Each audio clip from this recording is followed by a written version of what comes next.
Salut, aujourd'hui je vais faire un petit truc que j'ai jamais fait sur ma chaîne, c'est-à-dire un petit unboxing parce que je viens de recevoir le superbe Late Night with the Devil de Second Sight. Donc on va regarder ce qui se passe.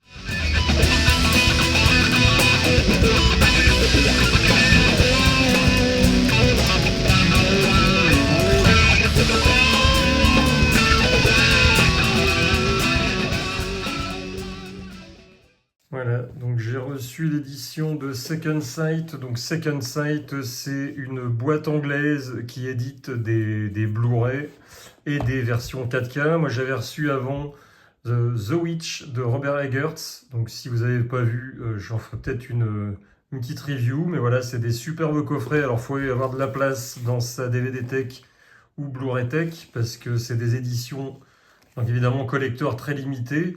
Vous pouvez encore la trouver sur le site Zavi, c'est zavi.com ou .fr, hein, ou de toute façon vous êtes relié sur le .com avec la version .fr, donc qui est en française. Donc là on a une petite J-card avec...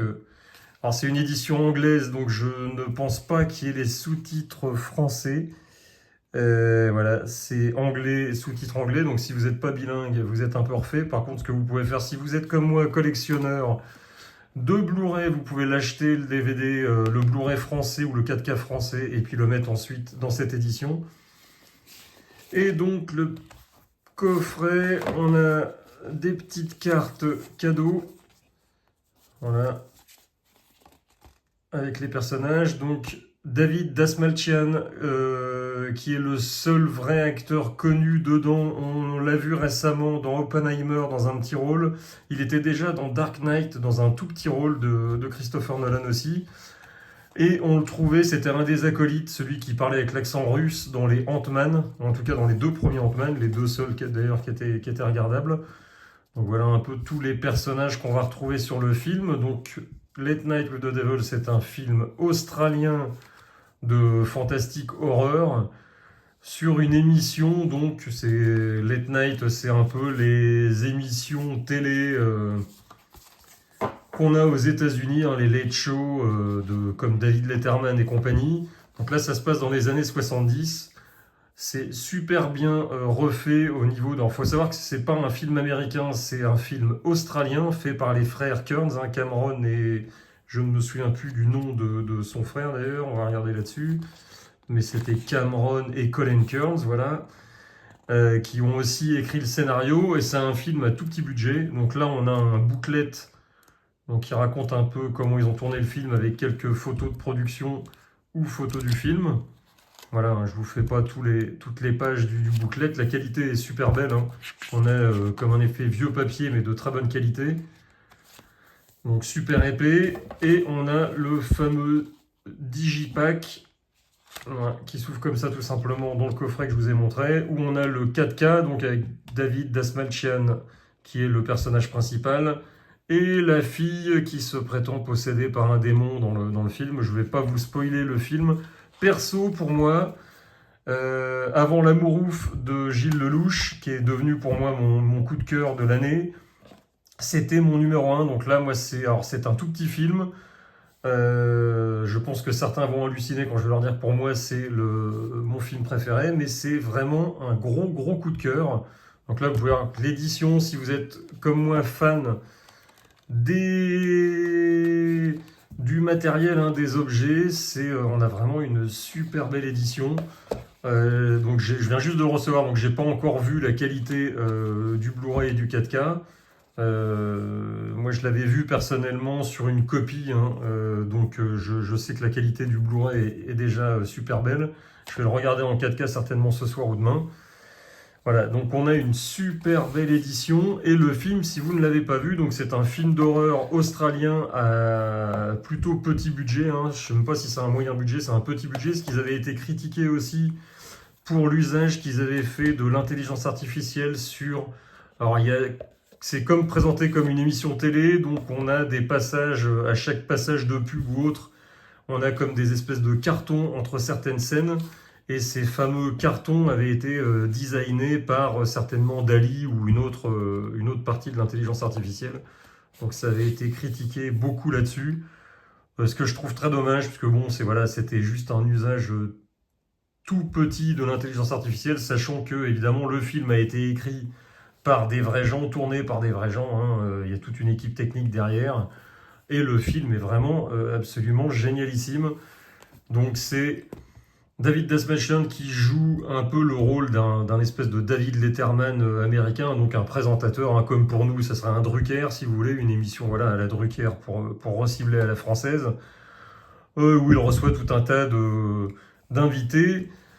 Et sauf que son émission est toujours en concurrence avec plusieurs autres au niveau de l'audimat et qu'il est prêt à beaucoup de choses pour garder son émission et garder l'audimat intact.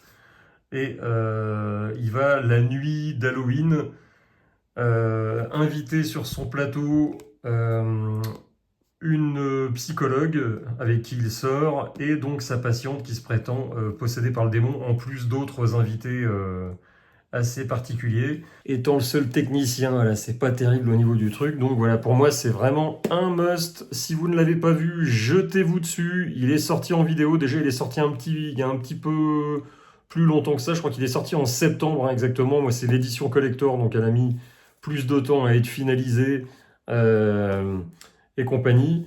Donc jetez-vous si vous aimez, si vous avez vu le film, que vous l'aimez et que vous le voulez dans votre collection comme moi.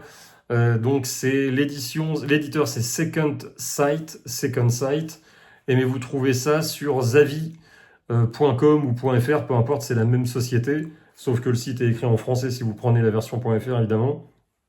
À savoir que le film est en VO et que vous avez les sous-titres en VO, donc si vous êtes comme moi bilingue, ça vous pose pas de problème. Si vous parlez très bien anglais, vous avez besoin des sous-titres, il y aura les sous-titres en anglais. Par contre, il n'y a pas les sous-titres en français et il n'y a évidemment pas de VF absolument abominable, mais si vous êtes cinéphile, vous détestez les VF, pardon.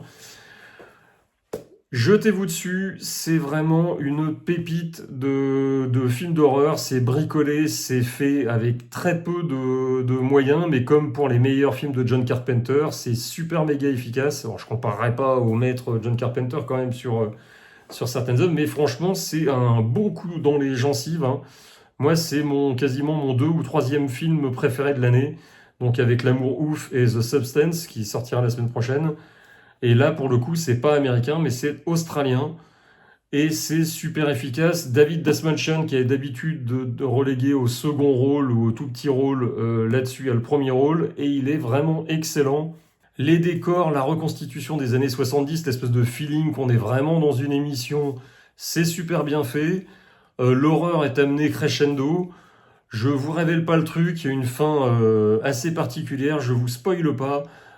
Pour moi, c'est vraiment excellent. Je l'ai déjà vu 3 fois, je crois, hein. Je ne sais même pas si je l'avais pas vu 4 fois. C'est le genre de film, à mon avis, que je vais me regarder minimum 1 fois ou 2 par an. Là, je l'ai déjà bouffé. Je vais le refaire avec plaisir pour voir l'édition 4K qui est dessus. Sachant qu'il y a aussi l'édition Blu-ray. Alors attention, si vous êtes fan des DVD, il n'y a pas, hein, c'est juste Blu-ray et Blu-ray 4K. Encore une fois, si vous avez besoin des VF parce que vous n'aimez pas la VO absolument, vous avez tort, mais bon, vous avez le droit. Vous pouvez, si vous êtes collectionneur, l'acheter. L'édition, je ne sais plus combien je l'ai payé, mais c'est au moins 45 ou 50 balles, hein, une édition comme ça, limitée. Je ne sais plus à combien elles sont limitées. Mais voilà, c'est un certain prix. Vous regardez sur Zavi, hein, ça doit être dans les 50 euros, on va dire, avec les frais de port. Vous l'achetez dans une petite édition Blu-ray, hein, c'est un film qui doit pas coûter très cher vu que c'est pas un film très connu. Ça a fait quand même un certain buzz, hein, c'était passé dans des festivals fantastiques et autres. Ça a quand même une bonne réputation, hein, le film est quand même connu. C'est sorti, je sais plus si c'était février ou mars en début d'année, hein, j'avais pas fait de critique dessus. Mais voilà, j'en profite sur ce petit unboxing pour parler de ce film. Vraiment gros coup de cœur, si vous aimez les films d'horreur ou les films fantastiques, c'est un petit peu violent sur 2-3 passages, mais c'est pas Terrifier, hein, c'est pas du gros gore horrible, hein, voilà, c'est un peu violent, mais ça l'est toujours moins que The Substance récemment ou autre. Si vous aimez les films fantastiques ou d'horreur, c'est à voir, jetez-vous dessus, dites-moi si vous l'avez vu et que vous voulez l'édition, si ça vous a aidé. Donc Zavi, je vous mettrai peut-être le lien ou le nom dans la description de la vidéo. Voilà, jetez-vous sur ces belles éditions.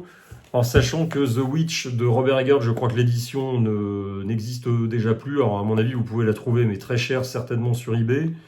Et ils ont sorti aussi Second Sight. J'ai pas acheté parce que je suis pas un fanat du film, même si j'aime beaucoup le film avec Rutger Hauer. Le film où il jouait un espèce d'autostoppeur, The Hitcher, pardon, d'autostoppeur complètement cinglé.